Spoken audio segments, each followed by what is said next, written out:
touch on what you mentioned earlier as far as getting into your writing technique. You said, first of all, you said you have 2 books that are ready to be published, so they're already written. How does that work? Oh, they have been written for a while. So what happens is you write a book and Mhm. it's never anything like what actually is published. So Yeah. I send it to the publisher. She will read it and she will make a gazillion notes as she's reading it. Yep. But it's really helpful. The first time we did this with my first book, I kind of took offense when I got like 30 pages back. I'm like, oh, this was like my 3 years of me writing, my blood, sweat, and tears. And I was kind of offended because I have a degree in journalism. Like I thought I could write. That was the first book, Gasping for Air. Okay. But what I've learned, we actually did we do it 3 times or 4 times where I took the notes and it's chapter by chapter where it was actually really helpful because she'd say like, this is the 3rd time you're mentioning this. Like, I realize it's relevant, but like it's getting annoying. Like I get it, to where I'm like, ooh, I got to kind of pick and choose. Or there were things that she thought should be developed more, a little more in depth as far as feeling or emotion or developing a setting. Or these 3 chapters, yeah, you wrote them very well, but they don't really move the story forward, or this one's very similar, whatever it is. So all these notes, I take them and then I go through the manuscript again Mhm. and do what I call revising, which is, addressing her notes and the issues that she brought up. And then I basically like rewrite the book. But I want to say there were 4 times we did this, and it's time consuming. It takes, yeah, months and months and months. I mean, it took, well, yeah, it took 3 years from the time I started with her to the time Mhm. we actually published the book. Because once we have the actual final manuscript, then there's software that goes through and makes sure that commas and apostrophes and all that are where they're supposed to Yeah. be. If there's any spelling errors, and then we go into publication, which is, the cover and all that. So that only takes 3 months, and that's more hands off for me. I'm just signing off on the decisions we make for like the cover or the synopsis that goes on the Mhm. back of the book, that kind of Yep. stuff. But the actual book writing process is it's pretty intense. I mean, So especially continue, yeah, sorry. no, I'm just gonna say I decided that these next 2 books, one is actually the prequel and one is the sequel to the book that's already out. Okay. I never intended to write more than 1 book. Mhm. But when I originally wrote what I called, the first manuscript, Mhm. we had actually taken it apart and only published a portion of that story as the first book. But since that has come out, there have been, well, between fans wanting more and Mhm. people questioning how this came to be, it became necessary for me to actually take what we pulled out about my childhood and Mhm. make that its own book, which is the prequel, Mm. and then take the end of it and do the sequel, which is basically like kind of life after that Yep. 25-year long horrendous experience in that marriage, and kind of looking at what happened after, how I healed from it. What happened? A lot of people ask, what happened to Mhm. your son? Is he okay? Yeah, Yeah. he's fine. It's very, very good. Yeah. It's okay. But people want to know. So yeah, I have them written. I'll just make them better, make them each their own book, and we'll do these. Just throw them out there, and it'll be fine. They're already written. Yeah. No. Is there one that you wanna release first, like the prequel or the sequel? Yeah, it's funny you say that. I only made that decision last week. I thought I would release them both at the same time. And honestly, I even did a poll on social media, and Mhm. everybody wants the sequel. But when I Okay. really thought about it, I'm like, the thing about it Prequel. is that the book that I put out, Mhm. it had meaning, it had impact. It is every single day I get messages from people on social media or through email on my website saying, I'm a mental health professional. The way that you go so deep into your emotions in this abusive situation is helping me to help these people that I'm trying to help. Or I found the strength to end an 8-year abusive relationship thanks to your book.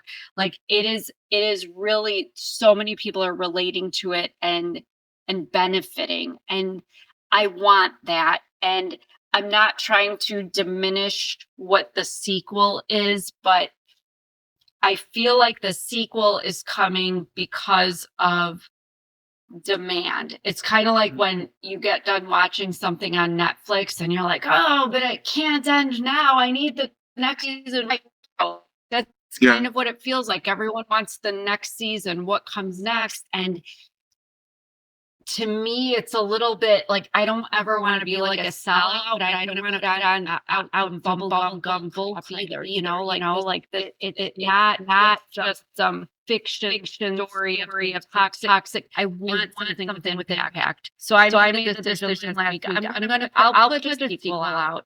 But I'm putting the prequel out first because as a victim of child abuse and, dealing with, being born to a teenage mother that didn't even want me and who openly spoke about, she would have aborted me if she could, and I was an accident, and then being abused by the man she ended up marrying verbally and physically, and all the feelings of abandonment, rejection, not feeling like I belonged, and struggling with existence. I think that's going to be impactful. That's going to be something that unfortunately too many people can relate to, but that has meaning. The sequel, not that it doesn't have meaning, but that's what I was working on. Actually, right, every day I'm working on Mm. it Yeah. because I actually have just figured out 2 days ago how to take what I've already written it Mhm. and give it that sense of meaning, Yep. but keeping true to the story. It's so complex without having somebody that actually knows what it's about and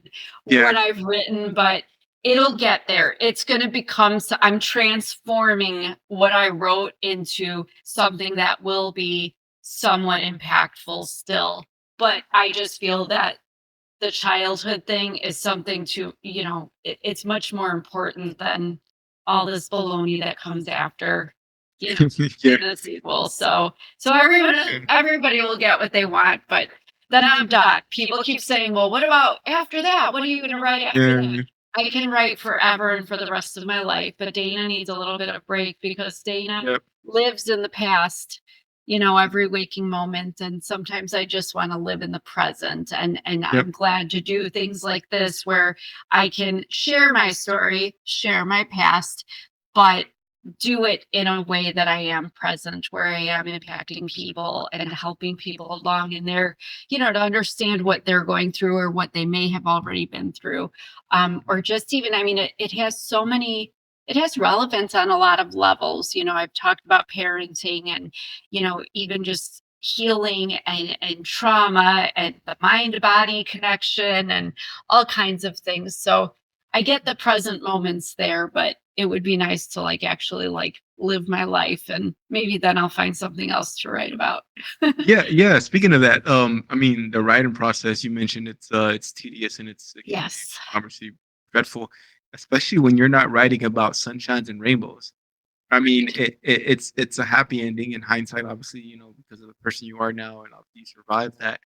But do you find it like cathartic almost to Oh, yeah. that you survived that and now you're writing about it and you're helping reach out to other people that are out there that have gone through these things or are going through it Yeah. or may go through it? Absolutely. And that was certainly my purpose. I mean, like my book that's out, Gasping for Air, Yep. about my former marriage, and that whole, it takes you from start to finish, from the second I met him to No, no, even no after spoilers. divorce.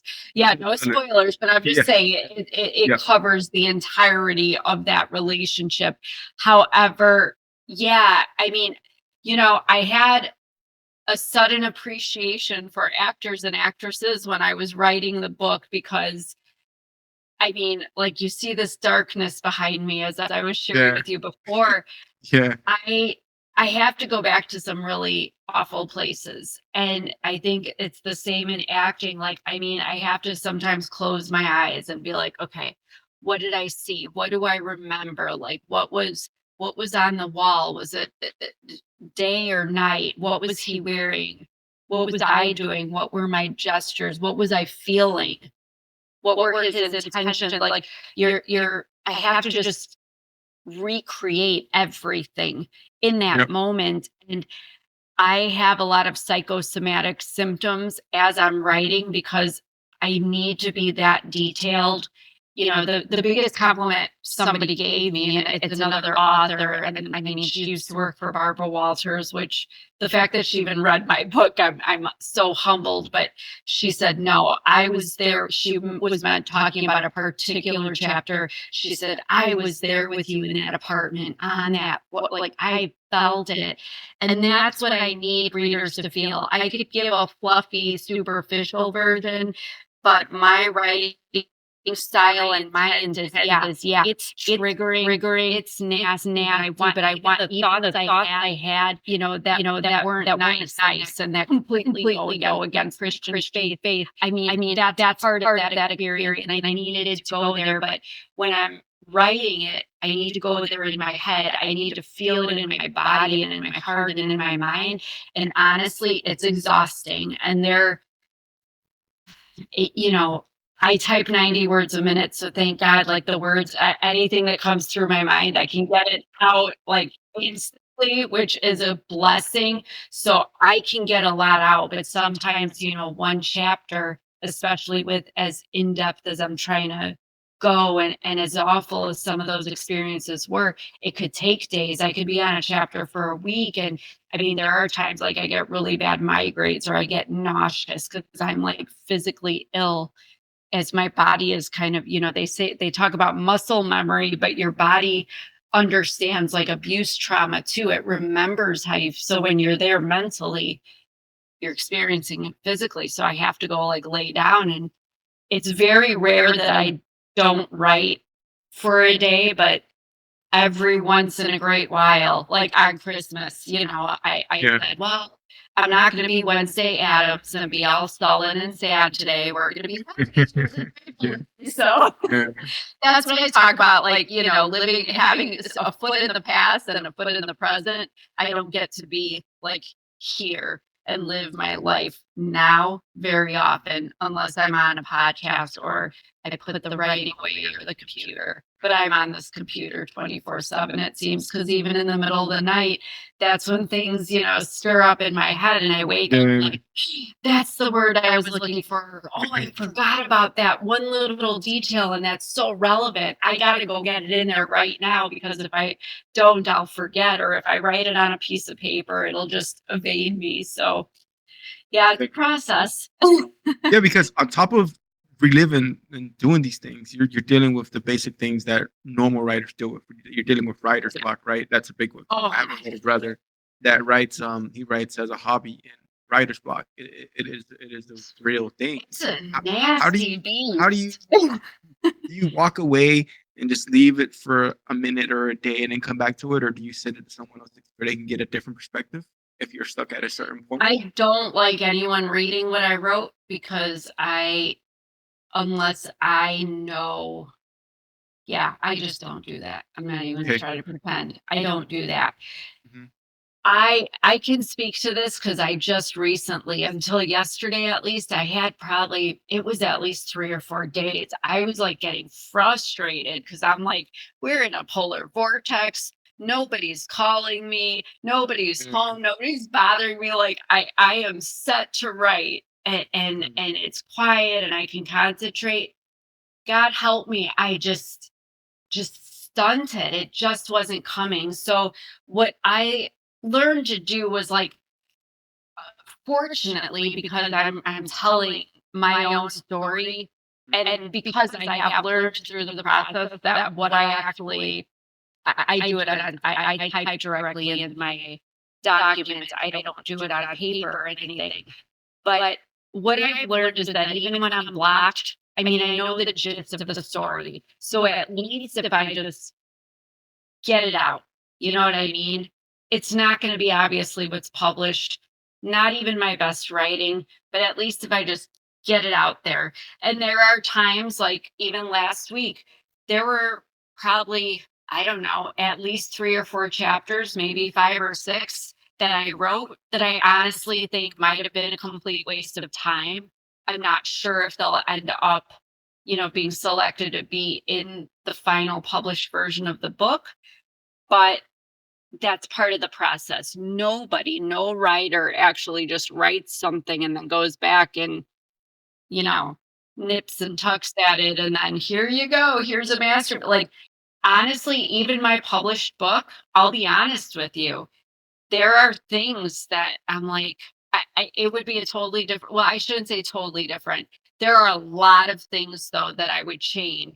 There's still one chapter that I never wrote that I still feel strongly that I don't, for years I'm writing this book and I just never wrote that chapter. And I'm like, oh, I should have written that chapter. But there's stuff in there too that I'm like, I mean, I'm glad everyone read it and thinks it's great, but it didn't need to be in there, or certain things I said Yeah. that I'm like, yeah, that was part of it, but it didn't help the story any necessarily. It was just kind of Mhm. random stuff I wrote. So it's a lot, but I think when you're a writer, you know that you're just going to write and write and write, and yeah, there are days like this morning I came back to some crap that I just wrote yesterday just because I was Mm. blocked a little bit on that, and I was like, let me just get something there.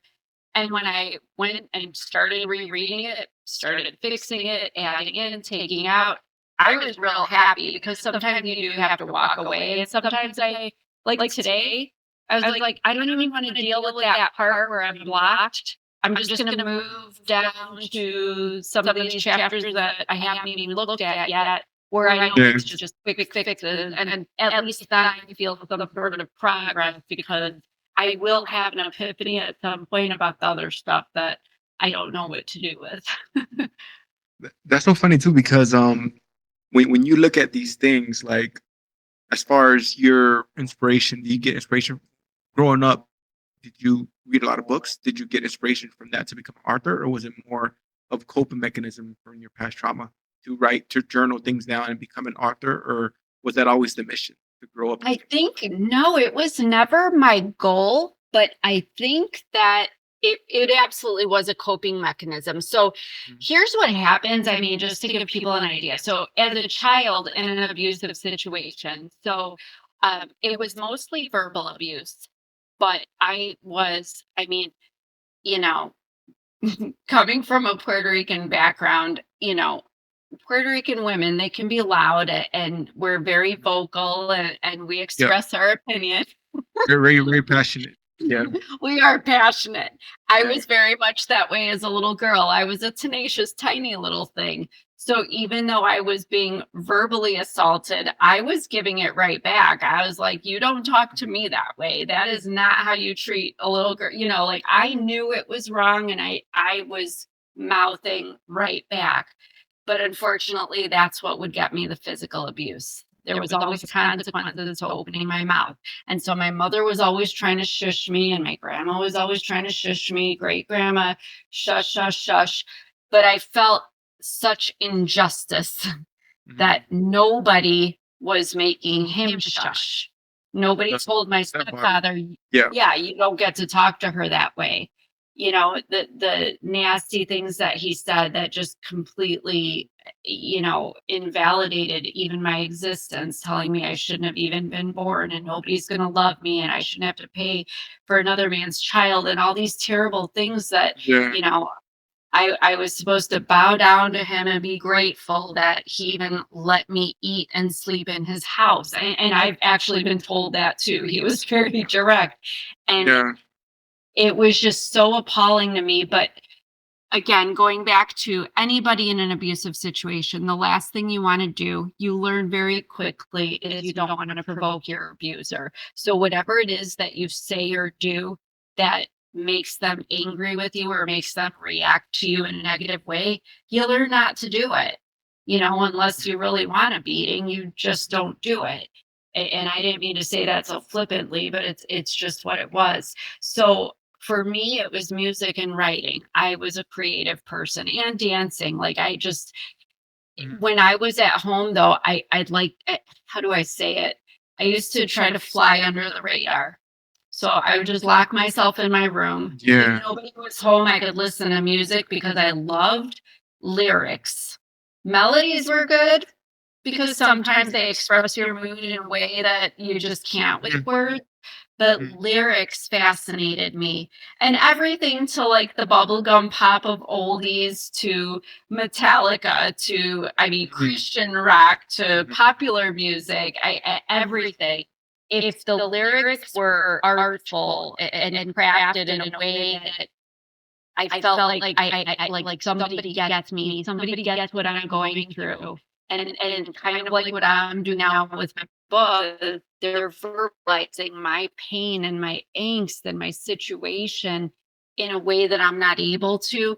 It just spoke to me. So I think that's when I started kind of falling in love with writing. So I started thinking about, oh, well, maybe I'll be a songwriter because I played piano, I played viola, I did orchestras, and dancing even was kind of like my Yeah. release. I would just dance in front of the mirror in my Mhm. room and lip sync because you don't want to hear me sing. But it definitely was a good form of expression that I couldn't get in trouble for.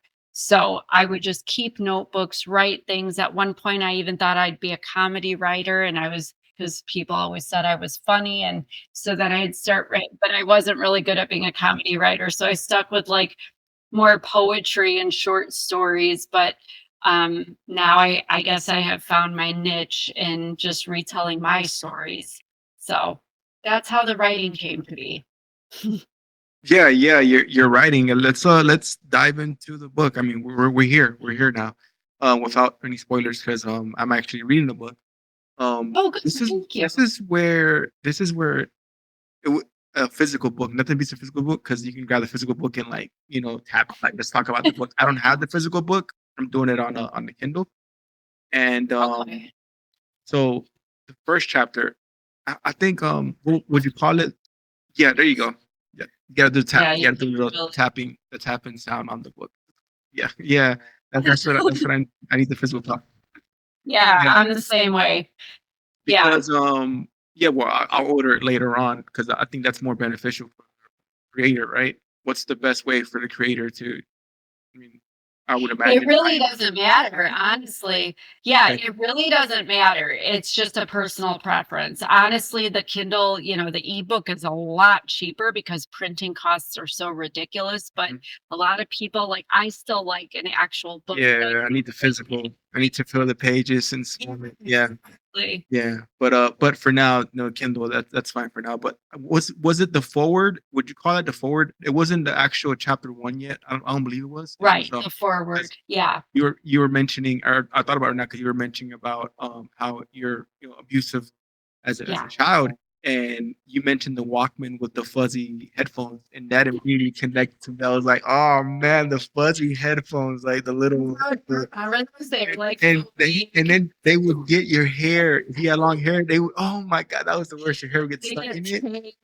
tangled up. Yeah. It was the price. It was the price to pay for enjoying music. But that immediately, I was just like, it brought a smile on my face. I was like, oh, the Walkman had. Because you mentioned tape player or cassette player, and I was just like, wow, it really brought me back. But so that was the forward. Would that be a forward, or what was that? Yeah, whatever you call it. Some people call Yeah. it, yeah. I would call it a forward. Okay. Yeah. So that immediately got me in. But I'm kind of a slow reader. Um, I tend to just read really slow, and also my mind can kind of like Yeah. I'll see something, I'll read something, it'll make me think about something, and I'll just get distracted. Or I'll see a word that I'm not familiar with, and I want to look it up. I want to look up, oh, let me see that word in the sentence, so and so. But the first chapter of Gasping for Air, what's the complete title? Gasping for Air. Yeah. Gasping for air, the stranglehold of narcissistic abuse. There you go. It's a tongue So twister. the first chapter, I was reading it, and it's a bit melancholic because it's being set up like it's like you can almost imagine a mother and a father telling that story around the fireplace to their children, like, oh, this is how we met. your dad was such a jerk when we first met. Your mom thought I was rude. It feels like one of these stories, right? But knowing the book and knowing the synopsis of the story, it's not a good, it's not Right. a fruitful romance that's spewing. Because a lot of times, these stories are told like, yeah, when I first met him, he was a d-bag, or she was like whatever. I had to Yeah. like whatever. And I was reading it, and it almost has a smile on my face, because like the little things that are happening and the way you explained everything going on of him, the 90210 reference was subpar, Yeah. and it taking himself too serious. And then like the jab at he had broad shoulders, but he wasn't as plump in other places, like in the movie. He had a deeper butt. I mean, Yeah, he I was did. like, He yeah, owns and it. I was like, I immediately saw that, and it's like the visuals, they're just on point and very good, very good. Thank Really you. immerse you in that first chapter when he came looking for an apartment, and it really got me, and it hooked me. It hooked me immediately, and obviously I'm gonna finish it in due time.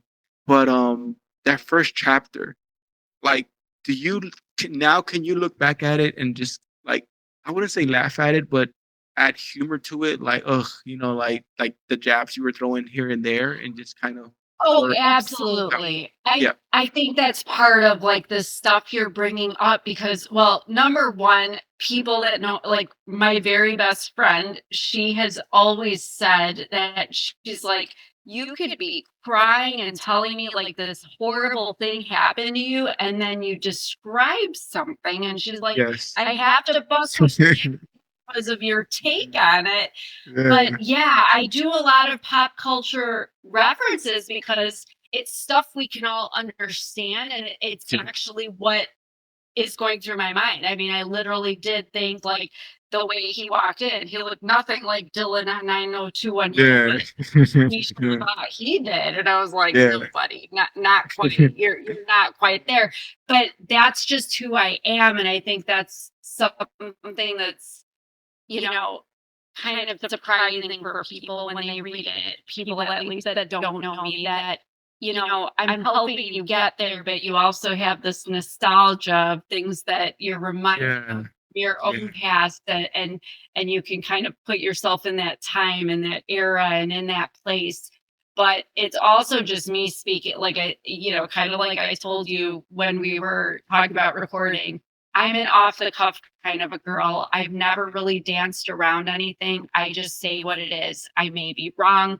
I may be overstepping my bounds, but I feel like part of what makes me me is being authentic. And that's what makes everybody who they are uniquely. And so it's just my take and it's been well received, thankfully. So thank you for sharing that those few little things, have resonated with you because that's essentially, the point. I want people to get something out of it. Even if I tell people, even if you've never had a narcissistic relationship, just from a reading perspective, I feel like I've gotten really good feedback from just the way that I express myself. So I yeah, yeah. appreciate that. It was very well done. Also, because there's some authors that I guess they get hung up on describing these things, and there's so many similes and so many likes and so many alluding to other things, that at a certain point it kind of gets a bit heavy with the descriptions going on. It's like right now it's still a possible bubbly, because people have these stories all the time after that, right? We got through it and now we're happily ever after. There's always that little story, but knowing that this story isn't gonna have that, or maybe it is, that kind of gets me a bit like I have to continue reading. I'm gonna continue reading, but it's still It's like like this getting little, on a roller coaster. You just yeah, yeah. buckle yourself in and hold on because it's a ride. Fool yourself. I'm not gonna, you're over here acting like you're Mr. Hot Stuff. Go ahead. And I was like, good for you, Dana. But it was really it was really good. It was a good chapter one, and I'm gonna continue it. That's Well, something thank you. that, And I should tell you that, the chapter titles are song titles because of that forward or whatever we're going to call it, where I kind of split it up. yeah, you said don't turn my brown eyes blue, right? My Brown Eyes Blue, Yeah. because that was a song that since childhood has that was one of the very important songs in my life. It was a simple old country song, and I don't even listen to country, but I'm it the same way. really I have it random songs just floating through my head all the time. Yeah. yeah, and so it was something else that helped me cope as a kid, and that I hate to admit I still do now, where Mhm. there are situations or people that, like, a song just fits it Yep. perfectly. So it's like my little secret game with myself that so I made in all 3 of my books, when the next were published, it's the same thing, but a Gasping for Air, and if you go on YouTube and look up the Gasping for Air Mhm. soundtrack, there I did make the soundtrack. So Uh, part of the experience with Gasping oh, for Air is if you wanna listen to the music, yeah, I like while that. you're reading it or before you read the chapter, because one of my I get a little cheeky in my sense of humor sometimes, so, like, I forget which chapter it is, but I know there was one that some bad stuff went down, but, like, the song and it's just the song that reminds me of that time, and what happened is kinda light and There. just so misplaced and so inappropriate, but that's part of what adds to the Yeah, experience of reading it, so that's just so a little interesting. tidbit. That's cool because hey, hey, if that's weird, I'm weird too because what I do with my podcast, when I publish it on Instagram, like the album art or the intro or whatever, I always have to sleep on a song before I publish it. And the song is gonna talk to me. You know, whatever song it may be, Yep. whatever vibe the podcast episode had or the guest had, that's the song that I'm gonna use to publish it on social media. I mean, obviously, I don't own the rights to the song, so it's just the Instagram publication. It's just like it's not the actual recording on YouTube. It's just to publish it on Instagram.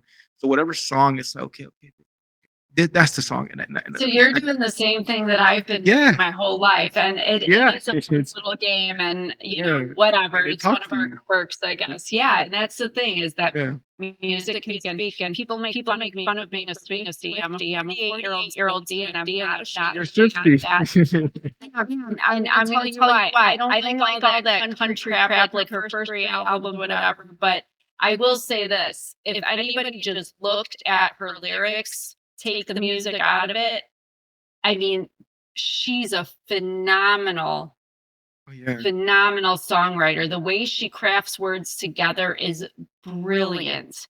So, but I do jam to some of her I songs don't like think too. any do people argue that, or I don't even think they argue that. I think it's just being haters. I've never heard They're someone just argue big that. haters. Yeah, Yeah. they're trying to be, I guess, anti what hipster or something like that. Maybe because it's so popular. Everybody wants yeah. Oh, the one that's out now? No, I'm saying in general, people who are anti Swifty, I guess they're just trying to be above it. They're trying to, I guess, not go with the wave. I don't know. Why is anyone against anything? It's usually Yeah, jealousy or envy or something like that. But I even had a couple haters, and I'm like, bring it on. I mean, I took offense and got sensitive about it at first, but I'm like, no. I saw something. Who are those twins, Tia and Tamara? Remember them? I saw one of them. They're Laurie, on a show from like the yeah, sister. like They 90s. were on, they Yeah, were on sister. that's the Yeah. show.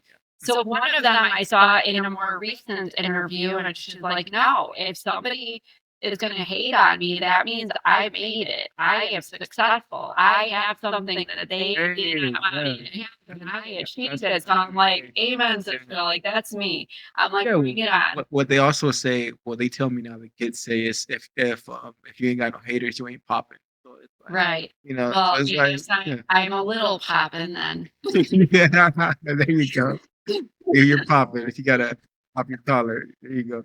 Oh, yeah, yeah. No, man, but the speaking of okay, so that's gonna transition perfectly because Taylor Swift, I mean, she she had her situation, I guess. Was it the Jay Gyllenhaal situation? I mean, you're a Swiftie, but Yes. tell me. Yes. That So was very would he be classified, or how would you classify to kind of transition to another one of your themes here? How would you classify what's an abusive narcissist? well. Here's what I like to tell people. Number one, a narcissist, I think that people don't really understand what that is because people It's look thrown around loosely, the word. they throw it Yeah. out so loosely. And the thing is, the word narcissist comes from the name of the Greek god Narcissus, who used to look and admire his reflection in the water. I did not know So, that, and I'm a nerd. yeah, I did not know yeah. that. So that's where the word narcissist comes from. And so people will say, "Oh, they're a narcissist. They're a narcissist." When we're seeing these people on social media, that are, they got six pack, they're looking good, or girls with their lashes and their hair looking hot in a bikini. But let's be real. I mean, I wish I looked like that. Like I cannot hate on people who just know how good they look. I mean, I wish I had that kind of self-esteem. Are they a narcissist? Per the actual, if we base it on what the Greek gods did, yeah, they're narcissists, but they're not bothering anybody, right? Yeah. They're just really into how they look. Yep. They're not gonna bother you with that. The narcissists that I have had the pleasure of repeatedly experiencing in my life are what we call malignant narcissists. And I always say they're like tumors, like your benign tumor doesn't bother you, it's just there. Those are those people that are into themselves and how they look and know they look good. The malignant narcissist, just like a malignant tumor, they cause you problems. They might even kill you. You got to cut them out. These malignant narcissists are people who will use, and I will say this, narcissistic abuse is simply when a narcissist abuses you. So when we're talking in these terms, we're talking about a narcissist, somebody who is looking to fulfill their ego and their idea of their own superiority. And they are using abuses to manipulate you into giving that to them. But what happens in narcissistic abuse is they're not just physically abusing you, they're not just verbally abusing you like a bully at school. They are Yeah. legally abusing you, financially, sexually abusing you, they're gaslighting you, they are emotionally, psychologically. I mean, silent treatment's a big one. I mean, we did silent treatment, in the military? They do that to war prisoners, Yeah. silent treatment, isolation. Yeah. That is not normal behavior that should go on in a home, never mind to a child, but you don't do that to the people that you say you love. You shouldn't do that to anybody, honestly, if you're a good, morally conscious human being. And so this is the type of narcissism that I am referring to and talking about when I'm talking about narcissists in my books and in this aspect. So it's someone that not only do they feel the need to have that power over you, but they almost need it to build themselves up better. Oh, it's absolutely to Yeah. build themselves up. It's just that they do it in different ways. Like my stepfather, when I was a kid, my stepfather is one of these typical narcissists. He's going to tell you, like, he thinks he knows everything. He has the best this. He has the most that. He's just got to be number one. And everybody's got to think that. And he wants all the admiration and praise. Yeah. My ex-husband was what we call a covert narcissist. And I always likened him to the character Eeyore on Winnie the Pooh, that purple donkey or whatever he Yeah. was. Yeah. For me, nothing good ever happens Yeah. to me. The humility draws you in, the pity draws you in because you want to pump them up, right? Yeah. Of course. Cheerleader. Yep. But boy, was he a nasty, evil thing behind closed doors. He was trying to build himself up because deep inside, he did not see himself he saw himself as a worthless POS. And I won't say those words, but he needed other people to reflect back to him this idea of himself that was much much higher and much better than what he really felt inside. It's just unfortunate that these covert narcissists that do this, again, will use any and all abuses to manipulate you into serving their ego to where they need. Mm-hmm. Do you feel like the term in recent history, the term gaslighting has become very popular. Do you feel like That one too, do you yeah. feel like now, like, does the good outweigh the bad because it is popular and there is awareness over it? But same thing with narcissists. I feel like people use it so like People I, don't even know what they're talking about, just like, finding out that when I tell them it's the name of a Greek god. I mean, honestly, if I applied the word narcissist to, like my ex-husband and my stepfather, these are not people who looked in the mirror and admired themselves. So really the term is applicable, but I feel like that's what we call them. So that's what it is. But I feel like in society right now, people are using the term loosely just to refer to anybody they don't like. Just like when I was a kid, everybody was a jerk. If I didn't like you, you're a jerk, you're a jerk, you're a bully, yeah, whatever. Now they're just saying narcissist, and I'm like, that person, and here's the reality. A person can have narcissistic qualities and not be a narcissist. That just like yeah, I always say, if you go to the doctor and you tell the doctor you have a sore throat and a cough, Lord, you could have bronchitis, you could have the flu, you could have strep, be all kinds of things. Just because you have symptoms of it doesn't mean you are one. But for yep, somebody to experience a true, very real narcissist like I have experienced more than once, believe me, if you have experienced a narcissist in full force. But like gaslighting, a lot of people don't even know what that term came from. That was an old movie. I want to say it was in the 1930s or 1940s. yeah, with the It was stove, called The Gaslight. Well, it right? was The with the stove light, lights because yeah, the gaslight, yeah, yeah, right. Because the the husband was purposely turning the lights off and turning them back on. And the hmm and the wife would say, "Oh, I wonder why the lights are flickering." And he'd say, "They're not flickering. I don't see that." He was trying to make her think she was nuts. He was trying to make her doubt and question her reality, which yeah, is what gaslighting is. But nowadays, I mean, I hear it makes me cringe, when I hear somebody say something and then the person they're talking to said, "No, don't gaslight me." Like, no, yeah, that was not gaslighting. yeah, If yeah, you are gaslighted, and I have been there in my previous marriage, boy, did he ever. You literally, I mean, I went to a psychiatrist. I honestly thought I was losing my damn mind. You To say you doubt and question your reality, you are made to feel completely delusional when everything you say, everything you observe, everything you call out is negated, didn't happen. I never said that. You don't you're miscommunicating. yeah. That's more It's so methodical. frustrating. Yeah, that's more methodical than just not believing you or just misconstruing something you're saying. Yeah, Like that's exactly. that's there's a method to that. That's a method, Oh, right? absolutely. It's a form of brainwashing. I mean, they're trying to basically disarm your intellect and your sense of yourself, because the more that they can deplete who you are and deplete your how do I say it?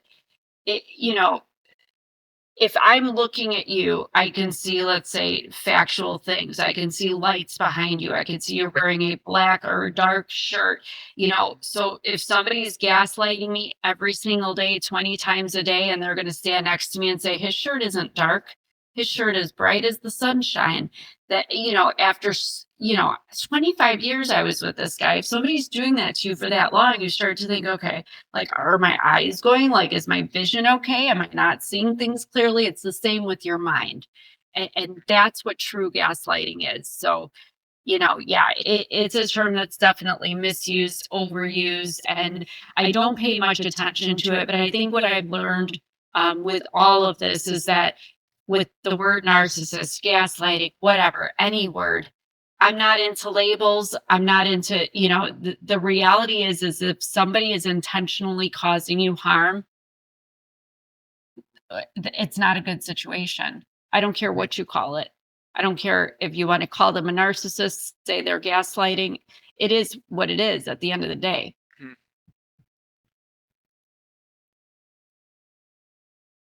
Because there are people that we meet that we feel we need to cheer them up or prop them up or hype them up without spoiling your story and how you kind of had that realization about him not being the Eeyore, him using that as a way to drag you in.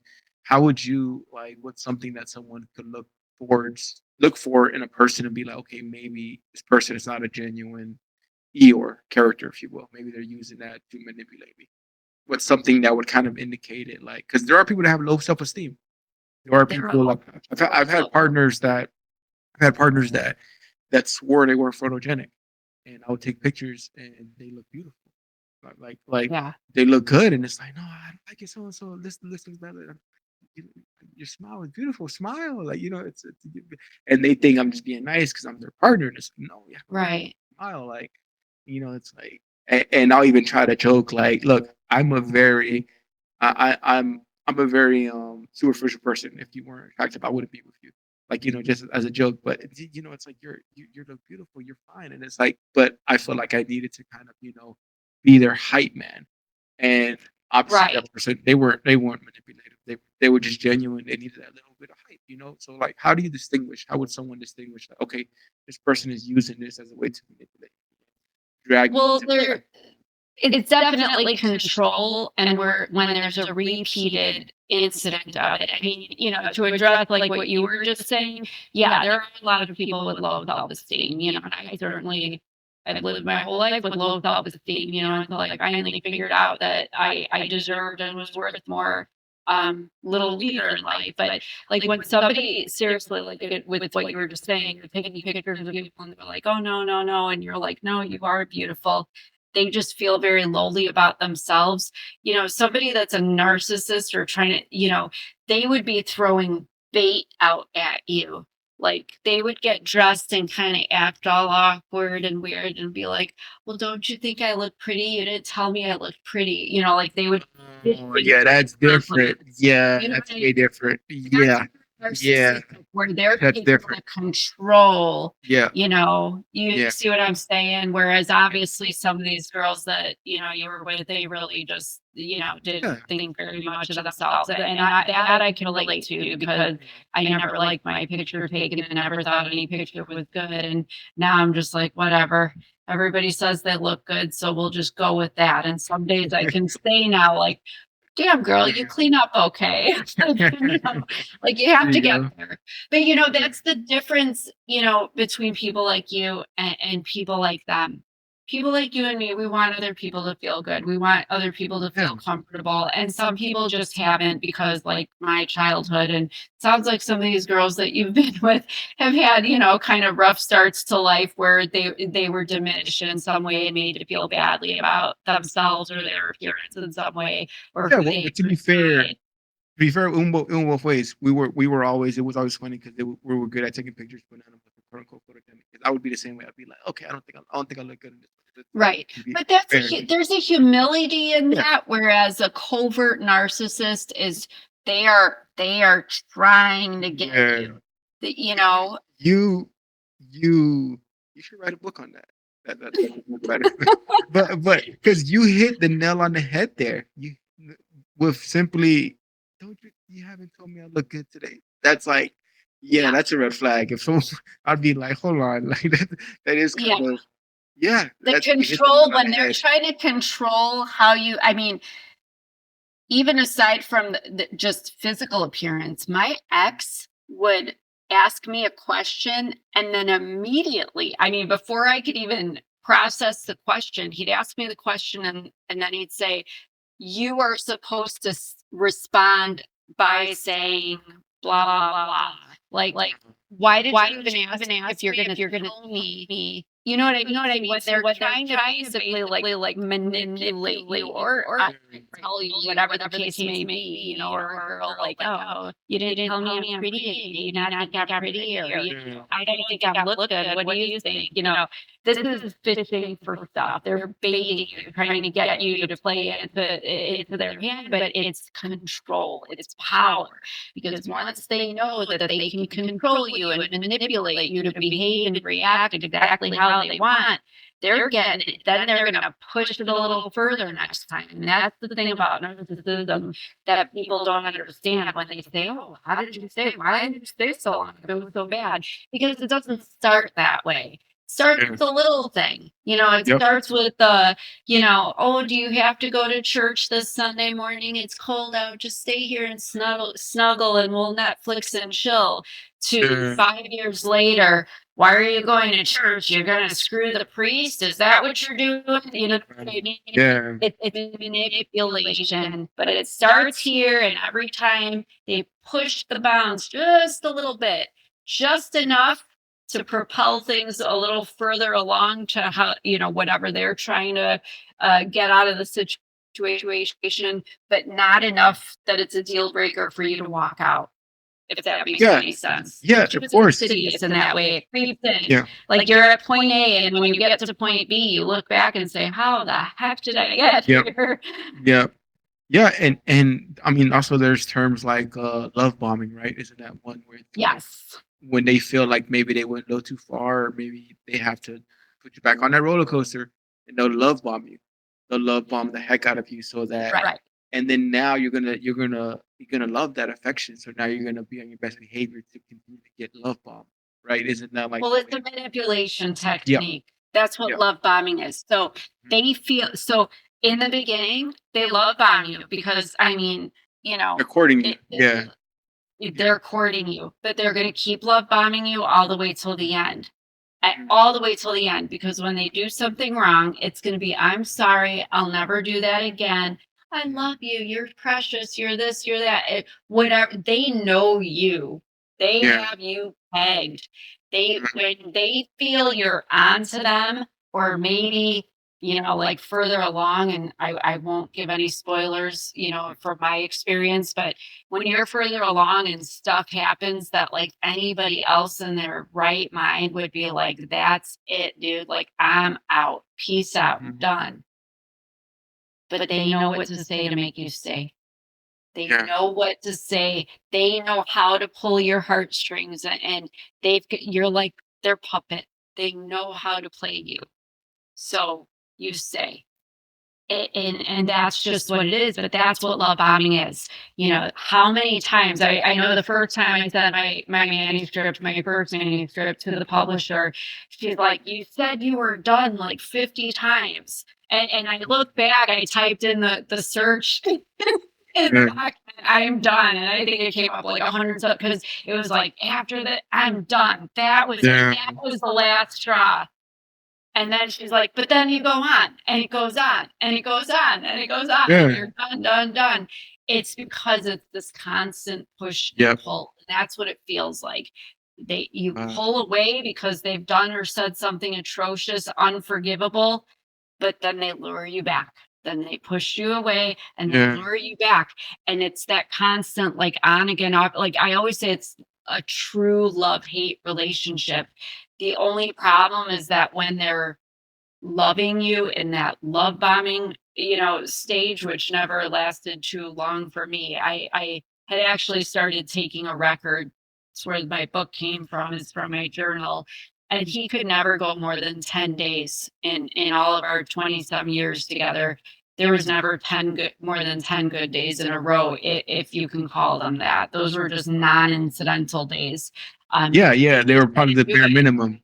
Yeah, He could well, not yeah, endure yeah. the good guy part of him for more than 10 days. It So it those was good ridiculous. days, like you said, were basically probably just normal days, just him being quote They unquote. were what people, should Yeah. have, yeah, like on a So normal that day. kind of messes up your scale because in a healthy relationship, you have a plentiful normal days and then you have fantastic days where it's like all the way up here. But because you're way down here in an abusive relationship, when they were, the scale only brings you up to average or normal. If That's even right. that. Yeah. I mean, it got to the point with me, and I think many people can relate to this, where, as time goes on, if something terrible didn't happen that day, that was enough.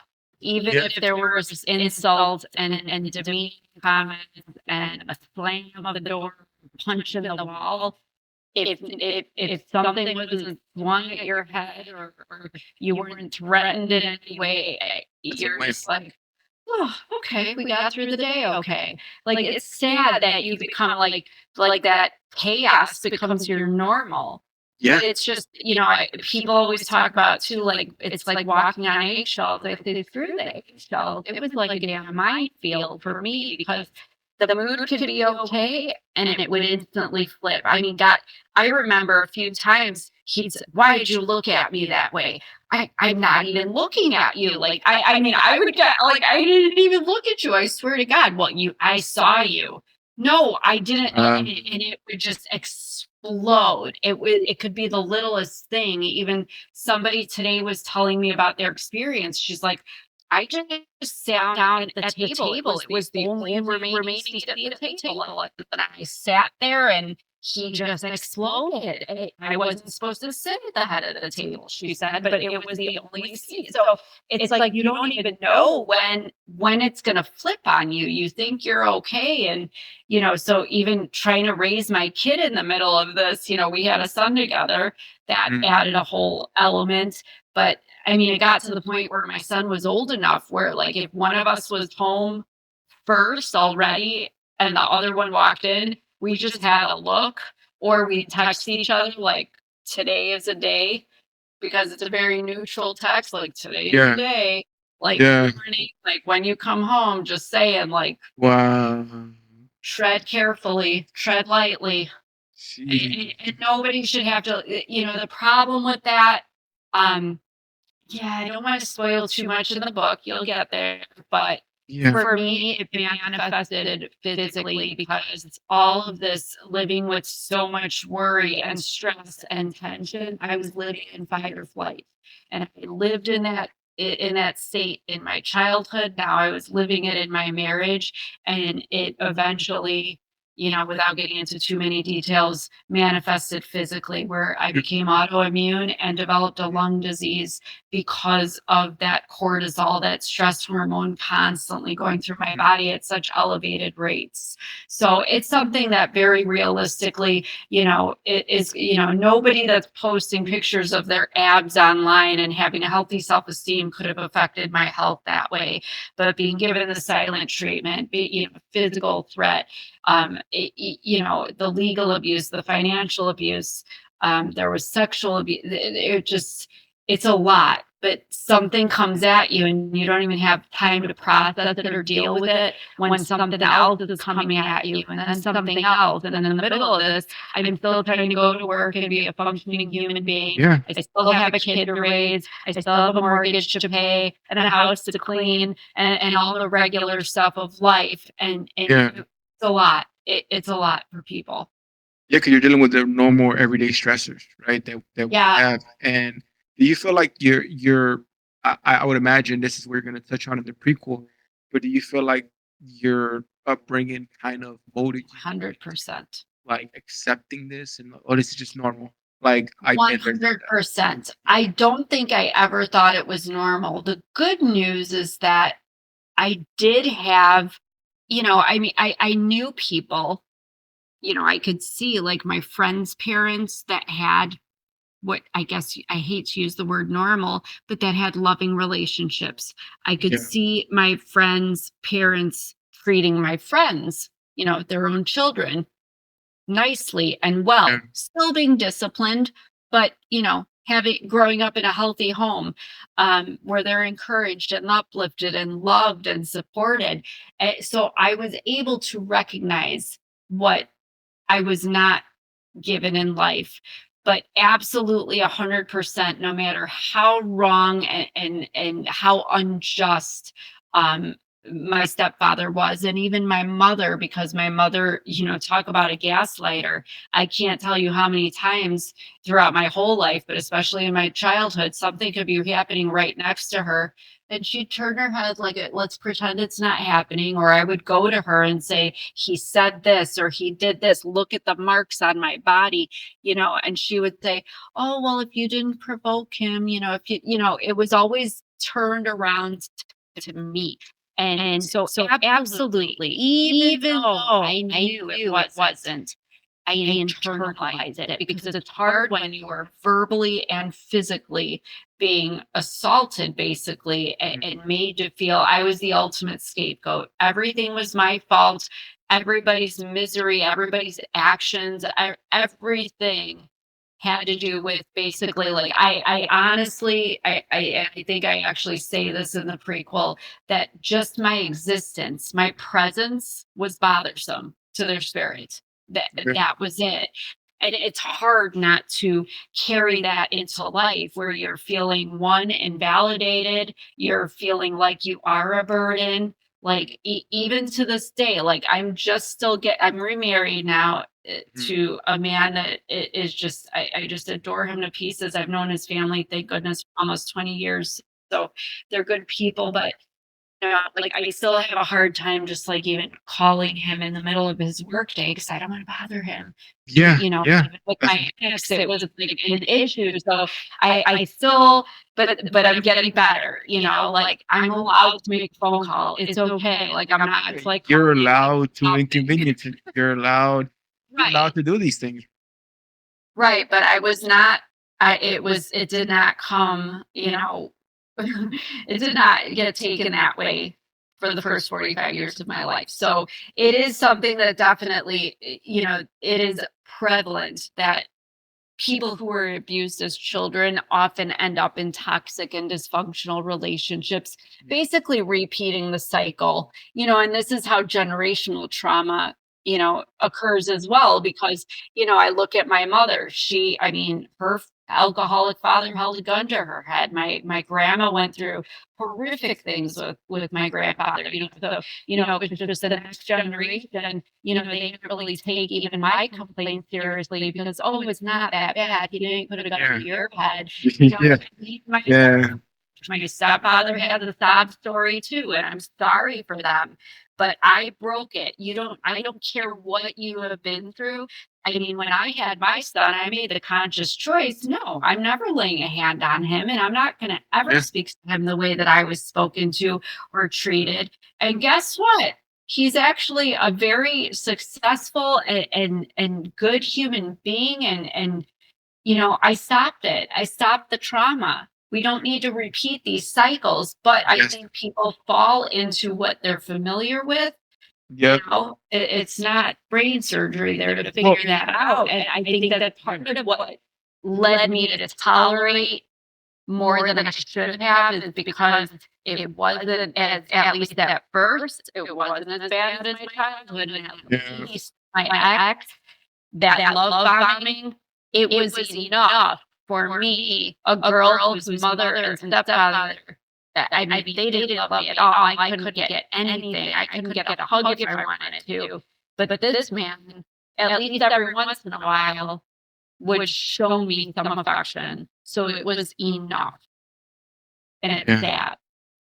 sad. That's enthralling. That's something that the generational we're gonna have to do a whole episode on that because the generational baggage that we carry as Latinos, it's something that I think fundamentally our parents or grandparents, they didn't know about doing the work, and also if they admitted that they were doing wrong, they would have to do the work. They would have to reevaluate how their parent raised them, and that's what it is. So like I think as Latinos, we have that in common because I see so many parallels. Obviously, I can't compare to your childhood. That's something that I didn't have to go through. That's insane. I can't imagine because you mentioned I think maybe it was in another I don't know where it was, but you mentioned that your mom would just randomly say it like so casually say it or remind you often as if you needed to be reminded that she didn't want you. Yeah. It's like, oh, by the way, I didn't want you. It's like, oh, okay, thanks. Like it's like, Oh, yeah, I was referred to from as far back as I can remember. I was referred to as a mistake, as an yeah, accident. I frequently heard that my mother wished she had aborted me and that she could have in a different time, theoretically. It was actually my grandma and great grandma that I owe my life to, because, even they wouldn't allow my mother to even adopt me out. They made a pact that my grandma would get a job to pay for my expenses and great grandma would raise me. So that was part of where, that was a slight blessing, Yeah. aside from all the ugliness of my childhood. The blessing was that I had a grandma and great grandma who showed me tremendous love. My great grandma, I she in my heart was my mother, because Mhm. she was the one I lived with. She was the one that rocked me and soothed me and was there for me and nurtured me and cared for me. She was everything a mother would be. And I was, I think, like you're talking about Latinos, in Hispanic cultures, we are raised within our whole family system. It's not just like, mom and dad and the kids and everyone else is outside of that. We are very involved with our grandparents and aunts and uncles Yep. and our cousins, and so I had my uncles and I had my cousins, and I experienced, so fortunately, the first few years of my life, I experienced love and family as I should have. It's just that it was taken away when my mother decided to marry this horrible man, and Yeah. took me away from our family and far away from everything and everybody. And all of a sudden, I don't want to give too much in the prequel, but here we were in a middle class, predominantly well, it was all Caucasian.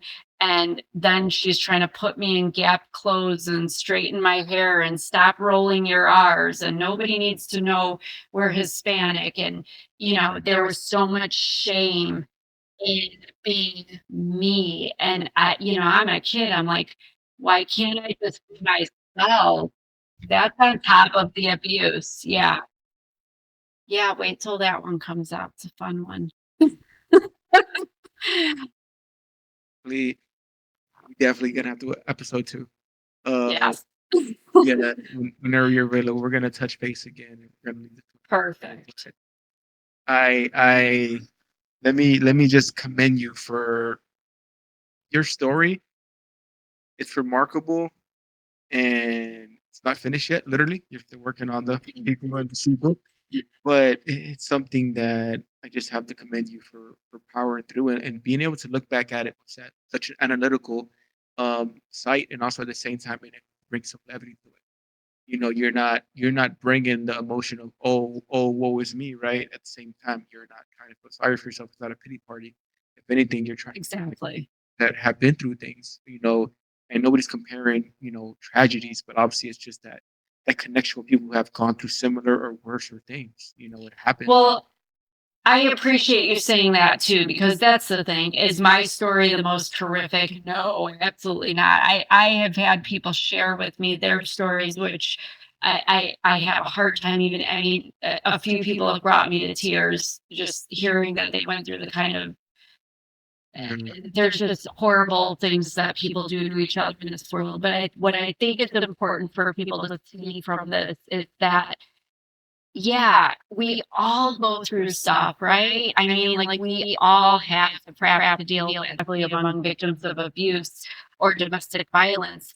There's so much, you're not supposed to talk about it. And, people carry the shame and they're afraid. And it's just, I am willing to be that person that stands up and says, I'm going to speak for all of us, and I'm going to help them rise above that, because you don't have to sit there in your own pity. You don't have to sit in the Yep. muck of what happened in your life. You can rise above it and use it, to your advantage. Use it as a stepping stone to learn, about other people, about yourself, about life. But Mhm. everybody should still try to find some joy in life. There's still so much joy to be had no matter what. So much life to live. Yes, absolutely. Yeah. You are a beautiful soul. I appreciate you and I appreciate all So the time. And we're definitely gonna have to come back for part 2. I would be more than happy to do that. We'll definitely Thank do you. that. Thank you for being on the podcast. Talk soon. Bye.